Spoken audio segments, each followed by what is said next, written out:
Le lycée professionnel de Yamoussoukro pourra accueillir 1000 étudiants à former dans les filières de l'électricité électronique, la maintenance véhicule-engin, le froid et la climatisation. Fruit d'un partenariat public-privé, la réalisation du barrage de Saint-Grobois à Ouati va coûter 121 milliards de francs CFA. La Banque africaine de développement BAD est le chef de file des partenaires financiers de ce projet, dont l'intérêt ne sera pas seulement d'accroître la capacité de production énergétique de la Côte d'Ivoire.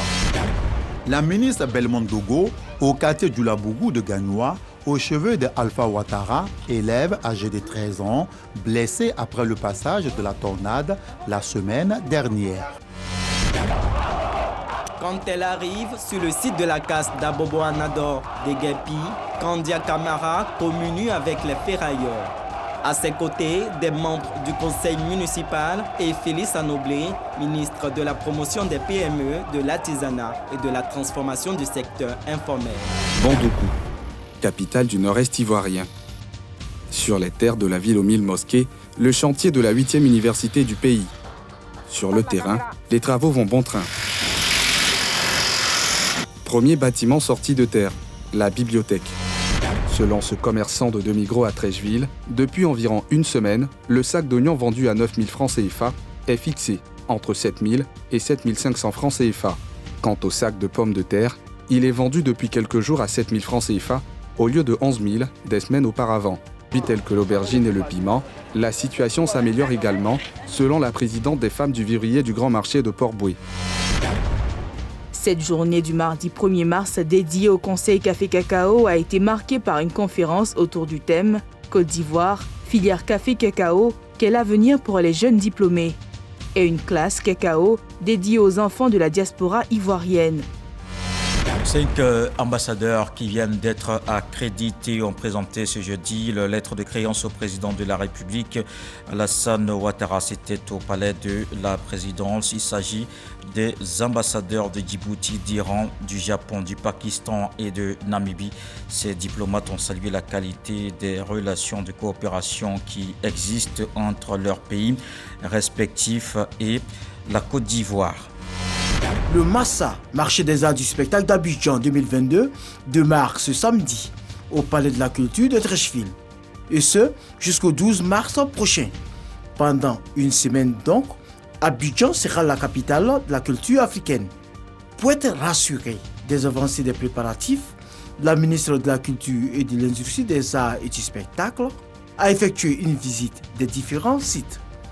Cette rencontre d'échange entre la ministre Mariatou Koné et les hommes et femmes des médias rentre dans le cadre des consultations avec les groupes constitués. Il s'agit de recueillir les contributions de ce secteur pour le compte des États généraux de l'éducation nationale et de l'alphabétisation. Les villages de Broukro et de Dibikro, au nord d'Abidjan, accueillent des mini-centrales solaires hybrides initiées par le ministère des Mines, du Pétrole et de l'Énergie avec Thomas Camara. Le projet doit permettre d'alimenter en énergie électrique près d'une dizaine de localités et des campements dans le département de Tia-Salé. Ces mini-centrales solaires hybrides sont une alternative pour permettre aux zones rurales de plus de 500 habitants de bénéficier de l'électricité, selon la vision de l'État ivoirien. Signature à l'unanimité ce vendredi du rapport de la phase 5 du dialogue politique.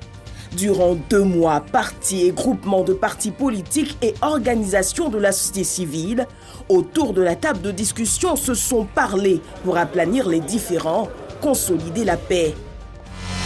Dans le but de préserver le pouvoir d'achat des populations, le gouvernement décide des mesures suivantes. Première mesure, subvention partielle des prix des produits pétroliers, notamment le gasoil, pour éviter l'impact sur le coût de la vie pour un montant d'environ 55 milliards de francs CFA de janvier à mars 2022. 2. Plafonnement sur une période de 3 mois des prix de l'huile de palme raffinée, du sucre, du lait, du riz, de la tomate concentrée, de la viande de bœuf et des pâtes alimentaires. 3. Élargissement de la liste des produits de grande consommation et services dont les prix sont réglementés. 4.